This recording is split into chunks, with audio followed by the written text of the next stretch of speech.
नमस्कार दोस्तों, स्वागत है आपका हमारे चैनल गोविंद गोपाल में। फिर से एक बार दोस्तों इस वीडियो में हम फिर से बात करेंगे शिक्षा मित्रों के बारे में। शिक्षा मित्रों का एक सम्मेलन 20 फरवरी को लखनऊ के रमाबाई अम्बेडकर पार्क में होने जा रहा है और उसकी तैयारी सभी संगठन लगभग तेजी से कर रहे हैं। लेकिन बात आती है कि इस सम्मेलन की तैयारी के साथ साथ कुछ सावधानियाँ भी बरतनी है शिक्षा मित्रों को।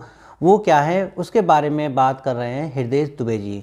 हृदेश दुबे जी ने शिक्षा मित्रों को संदेश दिया है और कुछ परामर्श दिए हैं अपने एक पोस्ट के माध्यम से, ताकि शिक्षा मित्र उसका ध्यान रखें और हो सकता है कि शायद ऐसा करने से सरकार पर और अच्छा प्रभाव पड़े। बाकी वो शुरू से ही शिक्षा मित्रों से कहते आए हैं कि वो सरकार से अपनी बात मनवाने का तरीका बदलें। सरकार से कुछ मांग कर ही हासिल किया जा सकता है, सरकार से लड़ के या आंदोलन करके कुछ हासिल नहीं होगा।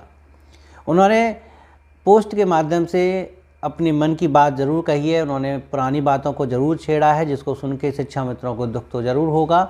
उन्होंने कहा कि हमने 2017 से ही, जब से समायोजन रद्द हुआ है, तब से ही शिक्षा मित्रों से कहा कि सरकार से कुछ मांगना है और कुछ पाना है तो अपना तरीका बदलना होगा, अपना रास्ता सुधारना होगा।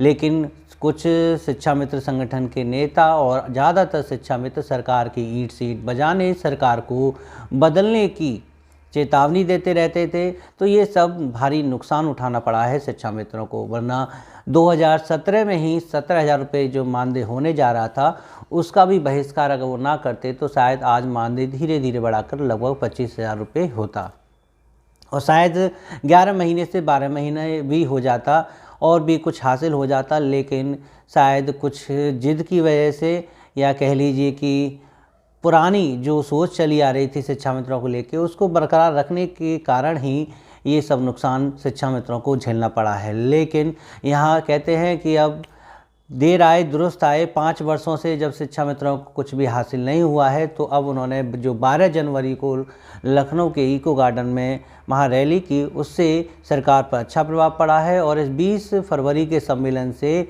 और भी ज़्यादा प्रभाव पड़ेगा। उन्होंने इससे संबंधित जो परामर्श दिए हैं, जो अपनी राय रखी है, वो ये हैं। उन्होंने कहा है कि सबसे पहली बात तो छोटे मोटे संगठन के जो बैनर हैं वो नहीं होने चाहिए, क्योंकि यहाँ शिक्षा मित्र एकता को प्रदर्शित करना है। ये दिखाना है कि सभी शिक्षा मित्र एकजुट हैं और वो चाहे किसी एक संगठन के अधीन हो। लेकिन ऐसा ना हो कि वहाँ 10 से 15 बैनर लग रहे हों, अपने अपने संगठन के बैनर बनवा के लोग वहाँ पर लगाएं, ये नहीं होना चाहिए। उन्होंने कहा है कि लखनऊ की सड़कें माननीय मुख्यमंत्री जी और माननीय प्रधानमंत्री जी के जयकारों से, नारे से गूंज जाना चाहिए। सभी शिक्षा मित्र, ज़्यादातर शिक्षा मित्र भगवा कलर का अंगूछा गले में डालकर लाएं। छोटी गाड़ी हो, बड़ी गाड़ी हो, चाहे मोटरसाइकिल हो, प्रधानमंत्री जी और योगी जी यानी हमारे माननीय मुख्यमंत्री जी की फ़ोटो यानी तस्वीर या बैनर होना चाहिए, गाड़ी के आगे लगा होना चाहिए। और सरकार से मांगने के लिए अपनी बात बदलनी होगी। त्राहिमाम हमारी रक्षा करो, दया करो, हमें हमारा अधिकार दिला दीजिए, हमारा अधिकार दे दीजिए। कुछ ऐसे स्लोगन होने चाहिए, बाकी ऐसे कोई स्लोगन नहीं होने चाहिए जिससे लगे कि ये सम्मान समारोह ना हो के कोई एक आंदोलन है।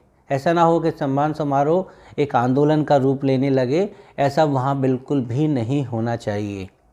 उन्होंने ये भी राय दी है कि महिला शिक्षा मित्र विशेष तौर पर तो इस सम्मेलन में आनी ही चाहिए, लेकिन फिर भी अगर कोई विषम परिस्थिति बनती है तो वो अपने घर से अपने पति को, अपने भाई को, किसी न किसी को ज़रूर भेजें, क्योंकि यहाँ संख्या बल ही शिक्षा मित्रों को कुछ हासिल करा सकता है। संख्या बल दिखाना है। एक परिवार से 3-3, 4-4 लोगों को वहाँ पहुँचना बहुत ज़रूरी है, ताकि संख्या बल दिखाई दे। और संगठन भी संगठित हो रहे हैं सिर्फ संख्या बल को बढ़ाने के लिए। तो सारा खेल जब इसी पर है, तो इस बार ऐसी कोई लापरवाही नहीं करनी है। उन्होंने हृदेश दुबे जी ने ये कहा है कि हम इस बात से फिर से थोड़ा सा रुष्ट हैं कि अभी हाल ही में संगठन एक होने की बात कर रहे थे, लेकिन देखने में आ रहा है कि कुछ छोटे संगठन अपने बैनर छपवा रहे हैं और वो अपने बैनर बना के ले जाने की तैयारी कर रहे हैं। लेकिन इस बात को हम फिर से कह रहे हैं कि वहाँ पर शिक्षा मित्र अखंडता को दिखाना है, ना कि ऐसे बैनर दिखा के अलग अलग संगठनों को वहाँ गिनती गिनवाना है कि इतने संगठन हैं शिक्षा मित्रों के।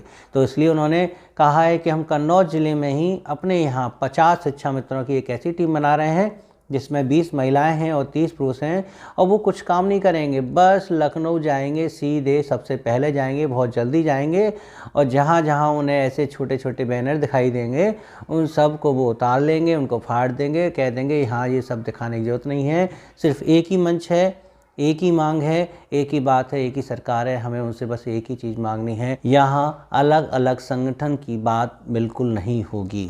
और हृदय दुबे जी की अंतिम राय में जो अंतिम सलाह है उसमें उन्होंने ये भी कहा है कि 20 फरवरी से पहले जो जिला अध्यक्ष हैं, जो भी संगठन के जिला अध्यक्ष हैं, वो भाजपा सरकार के जिला अध्यक्ष, सांसद और विधायक जी से मिलें, उन्हें इस सम्मेलन में आमंत्रित करें और लखनऊ आने के लिए उनसे कहें। साथ ही साथ उनके लेटर पैड पर माननीय मुख्यमंत्री जी के लिए शिक्षा मित्र की समस्याओं को निस्तारित करने के लिए पत्र लिखवाएं।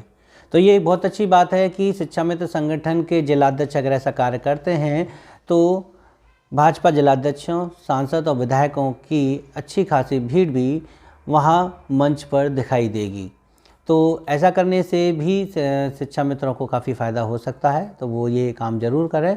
लेकिन फ़िलहाल अभी एक वीडियो सोशल मीडिया पर हमें प्राप्त हुई और वो वीडियो अच्छी थी क्योंकि उसमें कासगंज ज़िले के शिक्षा मित्रों ने माननीय बेसिक शिक्षा मंत्री जी का बहुत जोर शोर से स्वागत किया है और आप उस वीडियो को देख सकते हैं। हम उस वीडियो को सबसे लास्ट में आपको दिखाएंगे। माननीय बेसिक शिक्षा मंत्री जी का माला पहनाकर उनका स्वागत किया है, अपनी समस्याओं से अवगत कराने के लिए उनको पत्र भी दिया है। तो अब अगर ऐसा ही हर ज़िले में हो तो सोचिए कि जल्दी ही शिक्षा मित्रों के बारे में जो छवि सरकार की निगाह में बनी हुई है उसको बदलने में ज़्यादा समय नहीं लगेगा। तो चलिए दिखा देते हैं आपको वो वीडियो, उसके बाद आप चैनल को सब्सक्राइब, वीडियो को लाइक और शेयर जरूर कर दीजिएगा।